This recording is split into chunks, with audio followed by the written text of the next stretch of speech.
আজকে বন্ধুরা নিয়ে আসছি আপনাদেরকে একটা কাঁচা রাস্তায়। দেখেন কি অবস্থা কাঁচা রাস্তা।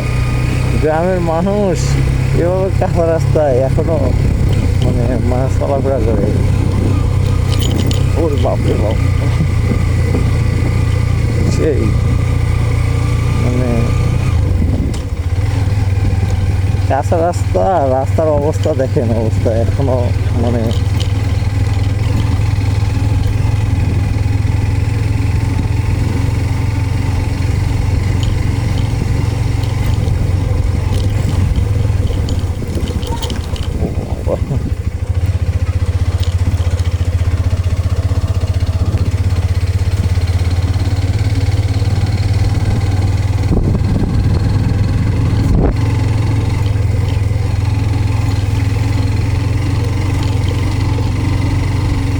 হ্যাপি।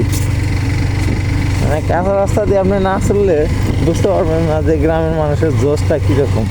কাঁচা রাস্তায় মানুষ এভাবে এখনও চলাচল করে, তাহলে বুঝেন আগে আদিম যুগের মানুষেরা কীভাবে চলতো, যখন মোটর সাইকেল ছিল না, তারপর সাইকেল ছিল না, মানে কোনো যানবাহন ছিল না, শুধু এইসব রাস্তা দিয়ে তো পায়ে হেঁটে চলতো।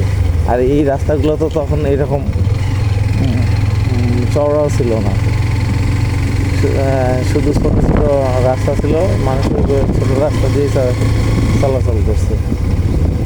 এটা দেখেন গ্রাম অনেক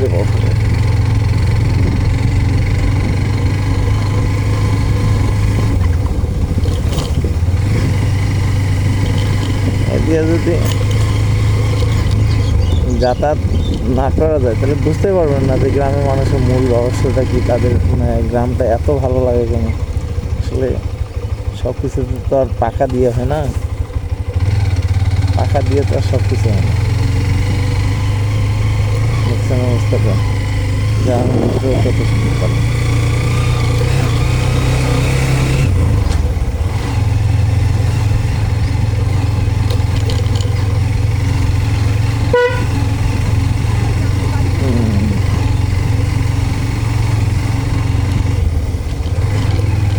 কে খেলতেছো তোমরা?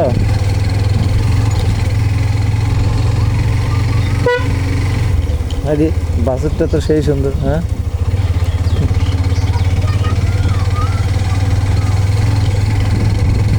দেখেন অবস্থাটা গ্রামে, এমন রাস্তা।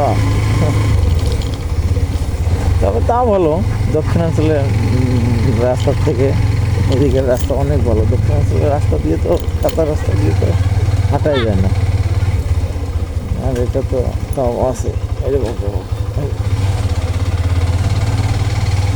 এই সর,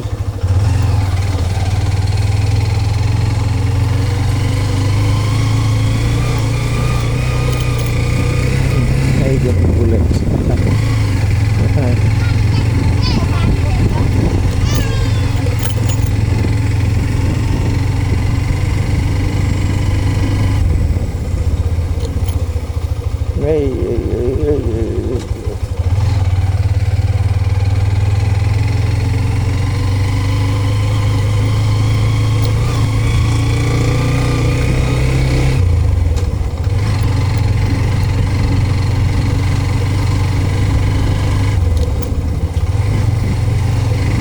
এই একটা পাকা রাস্তা, প্রায় 3-4 কিলোমিটার রাস্তা একটা জার্নি করতেছি, তারপর পাকা পাবো।